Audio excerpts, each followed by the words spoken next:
4월, 이렇게 4월 그러면 어떤 그림이나 또 어떤 단어나 뭐가 생각이 가장 먼저 나십니까? 많은 사람들이 4월 그러면 어느 유명한 시인의 식기절을 기억합니다. 그 식기절이 무엇입니까? 4월은 가장 잔인한 달. 저도 이거 들을 때마다 참 이해가 안 됐어요. 4월은 가장 잔인한 달. 이 식기절은 노벨 문학상을 받은 미국의 엘리엇의 시집 황무지에 나와 있는 시입니다. 이 시는 장편시인데 434행이에요. 엄청나게 길죠. 그 시의 첫 소절, 첫 번째 시작되는 말이 4월은 가장 잔인한 달, 이것으로 이제 시작되는 것을 볼 수 있습니다. 첫 소절은 이렇습니다. 4월은 가장 잔인한 달. 죽은 땅에서 라일락을 키워내고 추억과 욕정을 뒤섞고 잠든 뿌리를 봄비로 깨운다. 겨울은 오히려 따뜻했다. 잘 있게 해주는 눈으로 대지를 덮고 마른 구근으로 약간의 목숨을 대어 주었다. 이게 이제 첫 번째 소절 이야기입니다. 4월은 가장 잔인한 달. 이렇게 생각할 때마다 참 이해가 안 돼요. 우리 부천에 여러 신문사들이 있는데 부천 타임즈라는 신문사가 있어요. 거기에 대표 기자인 양주승 대표 기자가 얼마 전에 우리 교회 옆에 있는 원미산 진달래 동산에 가서 진달래꽃을 아주 멋지게 찍어서 올렸어요. 진달래 동산 여러분 가보셨어요? 바빠서 못 가보신 분도 있죠. 이렇게 멋있어요. 다음 사진을 보면 얼마나 많이 폈는가. 안 가본 분들 후회가 되죠. 다음 사진에 보면 종합운동장을 배경으로 해가지고 멋지게 핀 진달래꽃들. 그래서 얼마 전에 우리 교육자들하고 점심 먹고 우리도 함께 올라가 봤어요. 얼마나 사람이 많은지, 그리고 꽃이 얼마나 멋지게 폈는지. 이런 4월인데 가장 좋은 날씨, 화창한 날씨, 그동안 추웠던 모든 것에서 벗어나서 다양한 꽃들이 피어나는 이 아름다운 4월. 그런데 엘리엇은 왜 이 4월을 가장 잔인한 달이라 이렇게 표현을 했을까? 그렇잖아요. 여러분 생각엔 왜 그런 것 같아요? 이 시가 쓰여진 때는 제1차 세계대전의 상처로 인해서 사람들이 절망적인 상태에 있던 그 상황이었어요. 그때 이 시가 쓰여졌어요. 전쟁의 후유증, 전쟁의 상처로 인해서 사람들이 피폐해진 거예요. 뭔가 다시 일어나야 되는데, 봄이 왔는데, 전쟁이 끝났는데 다시 일어나서 뭔가를 해야 되는데, 이 상처로 인해서 피폐해진 이 사람들이 도무지 잘 움직이려고 하지 않아요. 회복의 때가 오고 다시 일어서야 되는 그 상황임에도 불구하고 절망 속에 꿈틀거리지 않는 거예요. 그런 모습을 이 엘리엇이 바라보면서 이 사람들의 정신적인 황폐를 황무지와 같다. 그래서 제목이 황무지, 그렇게 한 거예요. 이 황무지, 여기에는 장편시 5개가 이렇게 묶여서 쓰여 있어요. 이 황무지가 발표된 것은 1922년이에요. 그러니까 얼마나 된 거예요? 100년이 된 거죠. 그죠? 100년 전에 나온 시예요. 1차 세계대전 이후에 그 많은 상처 속에서.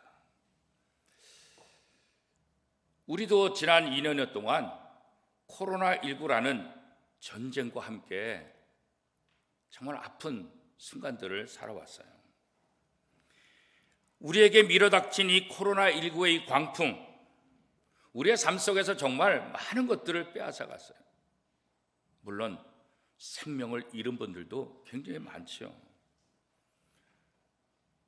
확진된 분들도 많이 있고요. 정신적으로 굉장히 피폐해진 그런 사람들도 참 많이 있습니다. 사람을 만나야 되는데 만나지 못하는 그런 아픔들, 명절이 되어서 시골에 계신 부모님을 찾아봐야 되는데 찾아보지 못하는 그런 아픔들, 뭔가 열심히 해서 애써 일군 사업처를 문 닫아야 되는 그런 아픔들, 이루 헤아릴 수 없이 이 코로나19가 불어닥친 우리의 삶의 현장에는 굉장히 많은 절망이, 아픔들이 경험되어졌죠. 그런 면에서 2022년도 올해 이 부활절은 우리에게 있어서 더 큰 의미를 가져다 준다. 죽은 땅에서 라일락을 키워내듯이 죽어버린 온 세상의 소망을 부활의 꽃으로 다시 피워야 하는, 그것이 바로 기독교의 핵심이고 부활 신앙을 갖고 있는 우리들이 가져야 될 가장 중요한 생각들입니다. 지난 2년 동안 잔인한 시절을 보낸 우리들, 이제 오늘 부활주의를 통해서 부활의 소망으로 이 모든 것들을 극복하고 다시 회복하는 그런 은혜가 저와 여러분 속에 있기를 축복합니다. 이 부활이 우리에게 어떤 의미를 가져다 주는가? 이 부활이 우리의 삶을 어떻게 바꿔놓고 있는가? 사도 바울은 고린도전서 15장 42절에서 44절까지의 말씀을 통해서 이렇게 설명하고 있어요. 죽은 자의 부활도 그와 같으니 썩을 것으로 심고 썩지 아니할 것으로 다시 살아나며 욕된 것으로 심고 영광스러운 것으로 다시 살아나며 악한 것으로 심고 강한 것으로 다시 살아나며 육의 몸으로 심고 신령한 몸으로 다시 살아나나니 육의 몸이 있은즉 또 영의 몸도 있느니라. 아멘. 자, 여기 보면 썩지 아니할 것으로 다시 살아나고 영광스러운 것으로 다시 살아나고 강한 것으로 다시 살아나고 신령한 몸으로 다시 살아나요. 바로 이게 부활이라는 거예요. 잔인하고 주눅들었고 힘들었고 지치고 아무런 소망이 없는 절망의 상태에 있던 사람들에게 이 부활은 이렇게 다시 새롭게 살아나는 그런 능력이 된다라고 사도 바울은 우리에게 설명하고 있는 거예요. 오늘 부활절을 통해서 여러분에게 이 부활의 능력이 나타나기를 소원합니다. 영광의 싹을 틔워서 영원한 열매를 맺는 여러분의 삶이 될 수 있기를 축복합니다. 기독교와 정부가 서로 짠 것은 아닌 것 같은데 내일서부터 우리 정부가 지금까지 행해졌던 코로나19로 인한 사회적 안전거리, 이 모든 것들을 다 해제하겠다라고 지난 금요일 날 발표를 했어요. 그동안 사회적 안전고리를 위해서 우리가 얼마나 많은 어려움을 겪어왔습니까? 우리가 예배를 드려야 되는데 예배 드리지 못하는 그런 아픈 순간들도 있었잖아요. 온라인으로 대처해서 우리 교회도 전면 온라인 예배를 대처한 적이 몇 달 동안 있지 않았습니까? 저도 전면 온라인 예배로 전환합니다. 여러분 집에서 유튜브를 통해서 예배에 동참하시기 바랍니다. 이렇게 광고하면서 이게 뭐 그렇게 오래 갈까? 길어봤자 한 달이면 끝날 것이다. 그런 생각을 했어요. 그런데 이렇게 2년이 넘어갈 줄은 정말 상상도 못했습니다. 이렇게 길게 진행되는 동안 또 아직도 코로나19가 종식되지 않은 이 상황 속에서 사회적 거리두기 조치가 이제 해제된다. 2020년 3월 거리두기가 도입된 이후 딱 2년 1개월 만에 해제가 되는 거예요. 2년 1개월 만에 해제. 얼마나 감사해요. 얼마나 좋아요. TV 뉴스에 보니까 자영업 하시는 분들이 너무너무 반기는 거예요. 그동안 사람도 뭐 4명, 6명, 8명, 요즘은 10명, 시간도 9시, 10시, 여러 가지 제약이 많아서 장사를 할 수가 없었는데 이제는 시간도 24시간 다 해도 되고 이제는 아무나 와서 인원수에 상관없이 교회도 요즘은 299명까지 됐었는데 이제는 몇 명이 모여도 숫자에 대한 개념을 전혀 제한하지 않겠다. 마스크만 잠시 쓰는 것 외에는 모든 것이 완전한 해제. 얼마나 기뻐요. 얼마나 감사해요. 그렇죠? 그런데 한편으로는 또 이렇게 완전히 해제하는 것이 우리에게 또 두려운 마음이 있어요. 우리는 다 연약하기 때문에 이거 아직 코로나 종식되지 않았는데 아직도 확진자가 주변에 일어나고 오늘도 확진돼서 예배당에 나오지 못한 분들도 있는데 이거 완전히 해제하다가 잘못하면 과거처럼 다시 코로나19 대유행이 와가지고 또다시 힘들어지는 것 아닌가, 그런 염려와 걱정이 우리 속에 있을 수밖에 없어요. 왜요? 우린 그런 경험을 해봤기 때문에, 또 우리는 연약하기 때문에 늘 그런 두려움, 늘 그런 염려, 그런 근심 속에 우리는 삶을 살아가게 되죠. 오늘 본문에 등장하는 여인들의 모습을 보더라도 얼마나 연약한 모습을 갖고 있는지 알 수가 있죠. 이들은 언제나 지근거리에서 예수님과 늘 동행했던 여인들, 제자들처럼 앞에 나서지는 않았지만, 제자들처럼 앞서서 사람들에게 대우받지는 못했지만, 예수님이 가는 곳은 어디든지 따라다니며 그림자같이 예수님을 동행했던 이 여인들,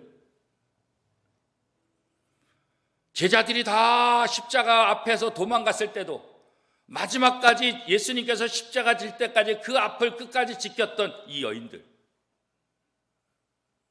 이들의 삶은 예수님과 함께 동행하는 삶이었어요. 그런데 예수님이 십자가에 못 박혀 돌아가시고 무덤에 묻히신 거예요. 얼마나 기가 막히겠어요. 예수님과 함께 있는 것이 행복했고, 예수님의 말씀에 힘을 얻었고, 예수님의 놀라운 기적들을 보면서 메시아다, 하나님의 아들이다 기뻐했는데 그 예수님이 돌아가신 거예요. 더 이상 예수님과 함께 할 수 없다는 것, 이게 얼마나 괴롭겠어요. 얼마나 마음이 아프겠어요. 그렇죠? 이 여인들에게 예수 그리스도의 이 죽음은 충격이에요. 근심과 걱정, 두려움으로 가득 차 있을 수밖에 없어요. 그런 가운데도 예수님께서 십자가 못 박혀 돌아가신 다음 날, 이 여인들은 향품을 들고 예수님이 묻히신 무덤을 찾아갑니다. 예수님의 무덤을 찾아갈 때 향품을 가지고 갔다는 것은 무엇을 의미합니까? 예수님의 시신이 부패하지 않도록, 또 썩은 냄새 나지 않도록 향유를 바르는 거예요. 이런 행동을 하는 이유가 뭘까요? 예수님이 부활할 것이라는 생각은 1도 하지 않은 거예요. 오히려 그들은 무덤에 가면서 걱정했어요. 누가 저 무덤을, 돌문을 열어주지?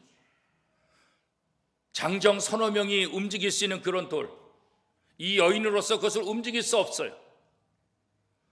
예수님께로 간다 한들, 무덤 속에 간다 한들 이 돌문을 열지 못하면 예수님의 시신에 향유를 바를 수도 없잖아요. 그러니까 걱정이 있는 거예요. 두려움이 있는 거예요. 그죠? 그러나 그런 두려움 속에서도 예수님을 사랑했기에, 예수님의 은혜를 알았기에 무덤으로 달려가게 되는 거죠. 그런데 정말 깜짝 놀랐죠. 왜요? 무덤 문이 활짝 열려 있는 거예요. 그리고 예수님이 안 계신 거예요. 이 정도 되면 이 여인들의 입에서는 뭐가 나와야 돼요? 와, 예수님 부활하셨구나, 이 감격과 탄성이 나와야 되는 거 아니겠어요? 그런데 무덤 문이 열려 있고 무덤에 계셔야 될 예수님이 안 계신 것을 두 눈으로 똑똑히 봤음에도 불구하고 예수님이 부활하셨다는 생각을 1도 하지 못했어요. 오히려 더 두려웠어요. 왜 두려웠어요? 야, 누가 예수님의 십자를 훔쳐갔지? 도대체 누가 훔쳐간 거야? 예수님은 부활하셨는데 부활하셨다는 생각을 상상도 못했기에 누가 예수님의 시신을 훔쳐갔다, 그렇게 생각한 거예요. 그러니까 더 두려움 속에 있는 거죠. 더 염려 속에 있게 되는 거죠. 그때 찬란한 옷을 입은 천사 2명, 주의 사자 2명이 나타났어요. 누가는 반복해서 2명이라고 얘기하고 있어요. 다른 본문에는 그렇게 구체적으로 잘 설명하지 않았는데 왜 2명이라고 이렇게 구체적으로 얘기를 했을까? 당시 유대 사회에서는 어떤 재판에 있어서 증인의 역할을 하려면 적어도 2명 이상이 돼야 돼요. 혼자서 말하는 것은 증인의 역할이 되지 못해요. 적어도 2 사람이 같은 말을 하고 같이 보았다고 해야 그 2 사람의 말을 증언으로 받아들이는 거예요. 그러니까 지금 2 천사가 이 여인들에게 나타났다, 이 말은 뭐겠어요? 이 천사의 하는 말이 거짓이 아니라는 거예요. 확실하다는 거죠. 그런데 이 천사들이 어떻게 말씀하고 있습니까? 6절 말씀에, 5절 말씀에 보니까 우리 같이 한번 읽어보겠습니다. 5절 시작. 여자들이 두려워 얼굴을 땅에 대니 2 사람이 이르되 어찌하여 살아있는 자를 죽은 자 가운데서 찾느냐. 자, 6절도 시작. 여기 계시지 않고 살아나셨느니라. 갈릴리에 계실 때 너희에게 어떻게 말씀하셨는지를 기억하라. 찬란한 옷을 입은 2 사자가 나타나서 여기 지금 예수님이 계시지 않는데, 예수님이 살아나셨는데 너희는 도대체 지금 뭐 하고 있냐? 너희가 갈릴리에서 예수님 따라다닐 때 그때 예수님께서 너희에게 뭐라고 했는지 그 말씀을 기억해라 그런 거죠. 뭘 기억하라는 거예요? 부활을 기억하라는 거 아니겠어요? 자, 7절 말씀 같이 한번 읽겠습니다. 시작. 이르시기를 인자가 죄인의 손에 넘겨져 십자가에 못 박히고 제3일에 다시 살아나야 하리라 하셨느니라 한데, 예수님께서 너희들에게 도대체 무슨 말했냐? 내가 죽지만 3일 만에 다시 살아날 것이다, 이거 말씀했지 않냐? 왜 이거 기억하지 못하느냐? 그랬더니 이 여인들이 그 말씀을 기억한 거예요. 예수님이 생전에 제자들에게, 여인들에게 그렇게 말했는데 왜 이들은 기억하지 못했을까요? 무덤 문이 열린 거 보고, 그 무덤에 예수님이 안 계신 거 보고, 아, 예수님 부활하셨네, 왜 이 생각을 못했을까요? 예수님이 제자들과 여인들에게 내가 죽지만, 십자가에 못 박혀 죽지만 3일 만에 다시 부활할 것이다, 이 말씀을 했는데 이 여인들이나 제자들은 이것을 믿었어요? 믿지 못했어요. 왜 믿지 못했을까요? 말이 안 돼. 이해가 안 되는 말이에요. 지금 예수님이 말씀하시는데 도대체 무슨 얘기 하는지 모르겠어요. 어떻게 죽은 사람이 다시 살아나요? 그것도 3일 만에 부활해요? 믿을 수 없는 거예요. 이해가 안 되는 거예요. 그러니까 마음속에 담아두지 않은 거죠. 여러분들도 남편하고 아내하고 이야기하거나 또 부모 자식 간에 얘기하거나 친구들하고 얘기할 때 말도 안 되는 이야기를 누군가 하면은 마음속에 담아둬요? 말도 안 되는 얘기하면 무슨 소리 하는 거야 지금? 그래서 어떻게 해요? 한 귀로 듣고 한 귀로 흘려버리잖아요. 그래서 마음속에 기억이 있어요, 없어요? 기억이 없어요. 옛날에 내가 얘기했잖아. 아, 나 기억이 없는데. 왜 기억을 못해요? 내가 이해하지 못하니까, 내가 받아들이지 못하니까 그것을 내 마음속에 담아두지 않는 거예요. 지금 이 여인들도 마찬가지고, 예수님이 분명히 부활하시겠다고 말씀했는데 그것을 들었는데 기억이 없어요. 왜요? 이해하지 못하니까, 담아두지 못하니까. 그런데 천사가 나타나서 예수님께서 너희에게 갈릴리에서 한 것을 기억하라. 가만히 생각하니까, 다시 생각하니까 그때서 생각이 나는 거예요. 그래, 그때 예수님이 이 말 하셨지. 그리고 나서 말씀을 기억하고 예수님이 부활하신 것을 믿게 되는 거죠. 이 부활을, 예수님의 부활을 믿고 나서 이들의 행동이 어떻게 바뀌었어요? 사도들에게로, 다른 사람에게로 가서 예수님께서 부활하셨다, 이 소식을 전하는 것이 첫 번째 일이었잖아요. 자, 그런데 재미있는 것은 예수님이 부활하셨다는 소식을 사도들에게 전했는데 사도들이 어떻게 반응해요? 11절 말씀 우리 같이 한번 읽어보겠습니다. 시작. 사도들은 그들의 말이 허탄한 듯이 들려 믿지 아니하나. 제자들도 똑같아요. 여인들과 똑같아요. 그래도 여인들은 그렇다 치더라도 아니 예수님과 3년 동안 동거동락하며 예수님의 제자로서 그렇게 삶을 살았던 제자들, 이들은 좀 달라야 되잖아요.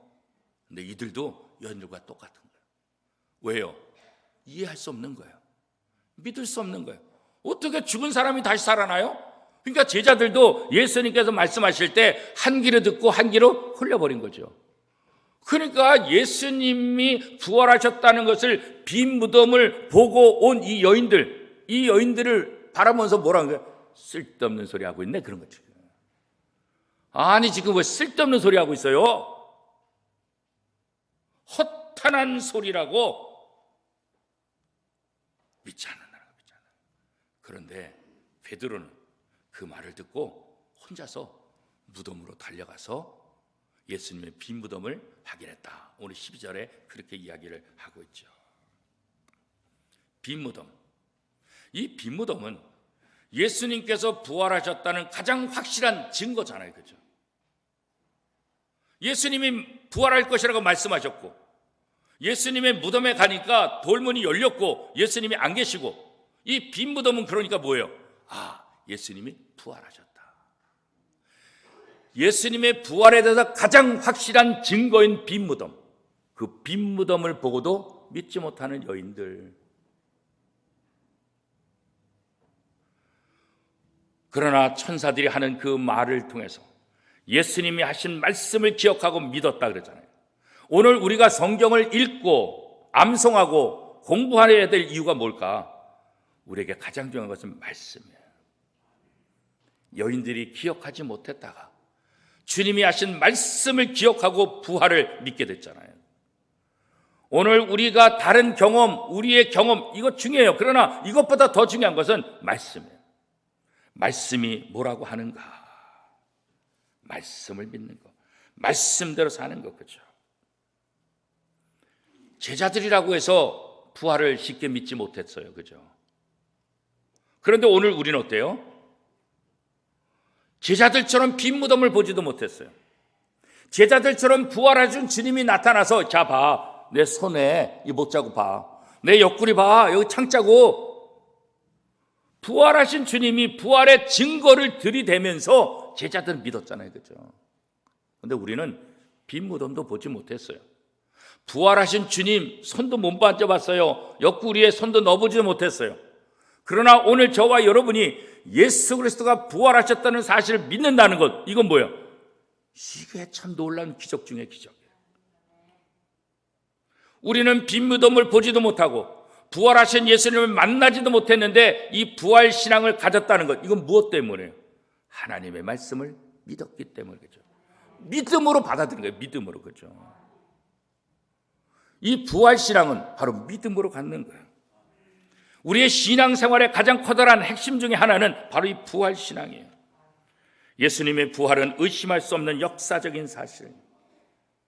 제자들이 꾸며낸 말이 아니라 제자들이 한순간에 뭔가에 홀려서 뭔가에 사로잡혀서 집단적으로 이상한 말을 하는, 그거 아니라 인간의 역사상 전무후무한 사건, 사람이 죽었다가 살아나는 것, 그런데 다시 죽지 않고 하늘로 승천하시는 것, 한 번도 이런 일이 일어나지 않죠.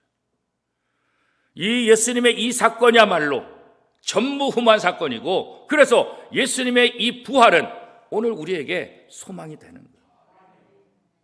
예수 그리스도의 부활이 바로 내 부활이라고 성경은 말하고 있습니다. 예수님께서 부활한 것처럼 예수를 믿는 우리 모두가 주님의 부활을 경험하게 될 것이다. 그렇잖아요. 그래서 십자가 복음, 이 부활 복음은 우리가 이 땅에 살면서 신앙생활하는데 가장 중요한 것이고, 이 여인들이 사도들과 다른 사람에게 가서 부활을 증거한 것처럼 우리도 이 부활 복음을, 십자가 복음을 온 세상에 증거될 책임이 있는 거죠. 부활 신앙은 어떤 근심과 걱정 속, 두려움 속에서도 다시 기쁨을 찾을 수 있도록 기쁨을 회복시키는 그런 능력을 갖고 있는 거예요. 이 부활 신앙이 제자들을 변화시켰잖아요. 두려움 속에 있던 여인들, 두려움 속에 있는 제자들, 그러나 그들에게 부활하신 주님이 찾아가시고 그 주님을 만난 이후에 생명을 걸고 생명을 두려워하지 않고 온 세상에 복음을 전하는 증거자로 변화된 것을 보게 되잖아요. 예수 그리스도의 부활을 목격한 사람은 부활을 증거해야 될 사명이 있는 거죠. 오늘 우리가 믿음으로 예수 그리스도의 부활을 믿는다고 한다면 오늘 우리 또한 세상에 나가서 이 부활을 증거해야 될 책임이 있는 거예요. 연약한 사람들에게 우리 주변에서 일어나는 모든 일들이 두려움과 염려와 걱정거리가 될 수밖에 없어요. 그러나 믿음의 눈으로 보면 그 염려와 걱정거리 속에서 감사를 찾아낼 수 있고 기쁨을 찾아낼 수 있고 거기에 하나님의 뜻을 발견할 수 있게 될 것입니다. 두려움 속에서 예수 그리스도의 죽음으로 절망하고 있던 이 여인들에게 누가복음 24장 5절 6절은 이렇게 말씀했잖아요. 어찌하여 살아있는 자를 죽은 자 가운데서 찾느냐. 여기 계시지 않고 살아나셨느니라. 갈릴리에 계실 때 너에게 어떻게 말씀하셨는지를 기억하라. 두려움 속에 있는 이 여인들, 빈 무덤을 보고도 부활을 믿지 못했던 이 여인들, 말씀을 통해서 부활의 능력을 경험하게 되고 두려움 속에 있던 자들이 기쁨의 삶으로 변화된 것처럼 오늘 이 부활절 예배에 참석하신 저와 여러분 속에 근심이 기쁨으로 변화되는 놀라운 감격과 은혜가 넘쳐나는 부활주일이 될 수 있기를 축복합니다.